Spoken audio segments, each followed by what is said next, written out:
ইফতারিতে খুব সহজে মজাদার কিছু হলে কেমন হয় বলুন তো? আমার কাছে তো ভালোই লাগে। আসসালামু আলাইকুম ভিউয়ার্স, সুসেন বেকিং এর সবাইকে স্বাগত। আশা করি সবাই অনেক বেশি ভালো আছেন। আজকে আমি খুবই মজার একটা ইফতার রেসিপি শেয়ার করব। আশা করি আপনাদের কাছে এটা ভালো লাগবে। তো চলুন মূল রেসিপিতে চলে যাচ্ছি। আমি এই রেসিপিটার জন্য প্রথমে একটু কিমা রান্না করে নেব। তার জন্য দিয়ে দিলাম হাফ চা চামচ পরিমাণে আস্ত জিরা। জিরাটা যখন হালকা একটু ভাজা হবে সেই অবস্থায় দিয়ে দিলাম ১ কাপ পরিমাণে চিকেন কিউব করে কাটা। এই যে আমি এখানে মুরগির বুকের মাংস নিয়েছি। আপনারা পায়ের মাংস চাইলে নিতে পারেন।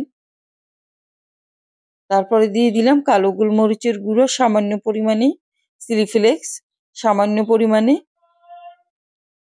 দিয়ে দিচ্ছি লাল মরিচের গুঁড়ো ১ চা চামচ পরিমাণে, আর কিছুটা গরম মসলা দিয়ে দিচ্ছি, লবণ স্বাদ মতো, রসুন পেস্ট হাফ চা চামচ, আদা পেস্ট হাফ চা চামচ। সবকিছু দিয়ে আমি সুন্দর মতো এটা কষিয়ে নিব। সামান্য পরিমাণে পানি দিয়ে কষিয়ে নিতে পারেন, যেন মশলার কাঁচা গন্ধটা না থাকে। সুন্দরভাবে কষাতে হবে।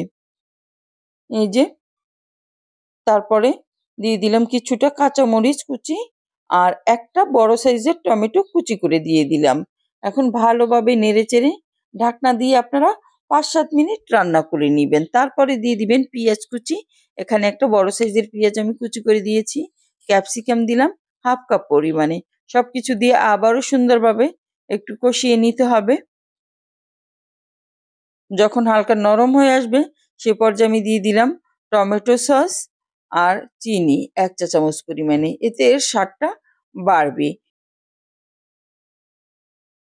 এরকমের একটা পুর তৈরি করে আমরা ফ্রিজে রেখে দিতে পারি। ইফতারের আগেই বের করে এই রেসিপিটা তৈরি করে নিতে পারবো। ও আপনাদেরকে তো বলাই হলো না। আসলে আজকে আমি কি তৈরি করব?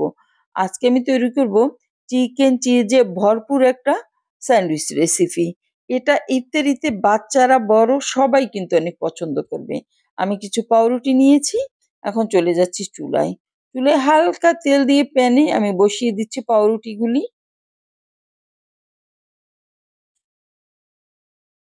তারপর দিয়ে দিচ্ছি কিছুটা পিৎজা সস বা টিক্কা সসও এখানে আপনারা ইউজ করতে পারেন, বা টমেটো কেচাপ চাইলে সেটাও দিতে পারেন। দিয়ে আমি উপরে যে পুরটা তৈরি করেছিলাম সেটা সুন্দরভাবে বসিয়ে দিব। এই যে সব দিকে যেন সুন্দরভাবে হয়, তাহলে প্রতি বাইটেই কিন্তু চিকেনের স্বাদ পাওয়া যাবে। আর এটা কিন্তু অসাধারণ টেস্ট হয়েছিল। এই যে দিয়ে দিলাম চিজ। আমি এখানে মোজারেলা চিজ নিয়েছি, কুচি করে নিয়েছি এটা ভালোভাবে। তারপর আরও এক পাউরুটি দিয়ে দিচ্ছি। এই যে একটু চেপে বসিয়ে দিতে হবে। উপরে দিয়ে দিলাম আবারও পিৎজা সস।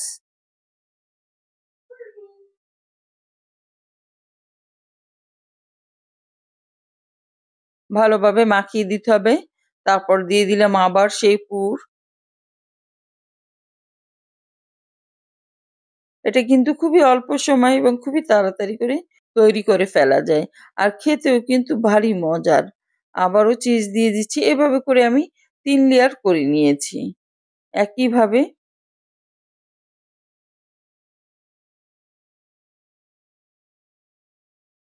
চিজ দেওয়া হয়ে গেল। উপরে আবারও পাউরুটি দিয়ে দিলাম। একটু চেপে নিলাম। তারপরে উপরে দিয়ে দিব আবার অনেকখানি চিজ। চিজটা অবশ্যই আপনাদের স্বাদ অনুযায়ী দিতে পারেন, কম বেশি যার যেমন ইচ্ছা।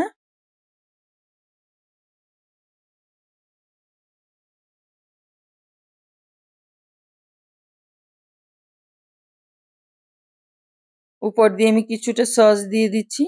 মেল্ট হওয়ার পর দেখতে ভালো লাগবে আর টেস্টটাও বেড়ে যাবে। আমি সাইড দিয়ে কিছুটা পানি দিয়ে দিচ্ছি। এতে হবে কি, বাষ্প হয়ে চিজটা গলতে সাহায্য করবে। হালকা পানি দিতে হবে। তারপর ঢাকনাটা দিয়ে আমি হাই হিটে ১০-২০ সেকেন্ডের মতো রেখেছিলাম। তারপরে লো হিটে দিয়ে দিতে হবে।